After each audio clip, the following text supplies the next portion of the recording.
সম্প্রতি দক্ষিণ কোরীয় শ্রম বাজার নিয়ে একটি জরিপ প্রকাশিত হয়েছে, যেখানে দেখা যায় দক্ষিণ কোরিয়ার শ্রম বাজারে বাড়ছে বিদেশি শ্রমিকের চাহিদা। প্রতি 10টি প্রতিষ্ঠানের মধ্যে 7টি বিদেশি শ্রমিক নিতে আগ্রহী, কিন্তু সাংস্কৃতিক পার্থক্য ও ভাষাগত দুর্বলতা সহ বেশ কিছু কারণে নিয়োগকর্তাদের প্রথম পছন্দের তালিকায় নেই বাংলাদেশি কর্মীরা।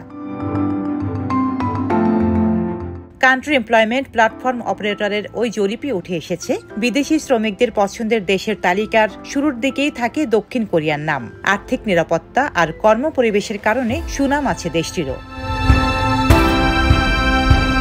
প্রতিষ্ঠানটি জানায়, বিদেশি কর্মীরা দক্ষিণ কোরীয়দের তুলনায় বেশি পরিশ্রমী। তাদের চাকরি ছেড়ে দেওয়ার হারও অনেক কম। জরিপে অংশ নেওয়া 500-ও বেশি প্রতিষ্ঠানের 73%ই বলছে, স্থানীয়দের চেয়ে বিদেশি শ্রমিকদের বেতনের চাহিদা কম হওয়ায় তাদের নিয়োগে আগ্রহ বাড়ছে কোম্পানিগুলোর। প্রতি 10টি প্রতিষ্ঠানের মধ্যে 7টি বিদেশি শ্রমিক নিতে আগ্রহী বলে জানায় কান্ট্রি এমপ্লয়মেন্ট প্ল্যাটফর্ম। তবে দক্ষিণ কোরিয়ার বিদেশি শ্রমিকের চাহিদা থাকলেও বাজার ধরতে পারছে না বাংলাদেশিরা। সাংস্কৃতিক পার্থক্য ও ভাষাগত দুর্বলতা সহ বেশ কিছু কারণে নিয়োগকর্তাদের প্রথম পছন্দের তালিকায় নেই বাংলাদেশি কর্মীরা।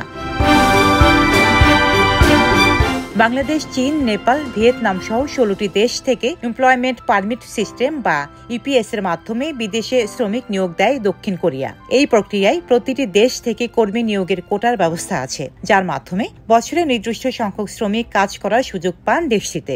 আরও বিদেশি শ্রমিক নিয়োগের ক্ষেত্রে কোটার বিধিমালার পরিবর্তন চায় দক্ষিণ কোরিয়ার বেশিরভাগ কোম্পানি।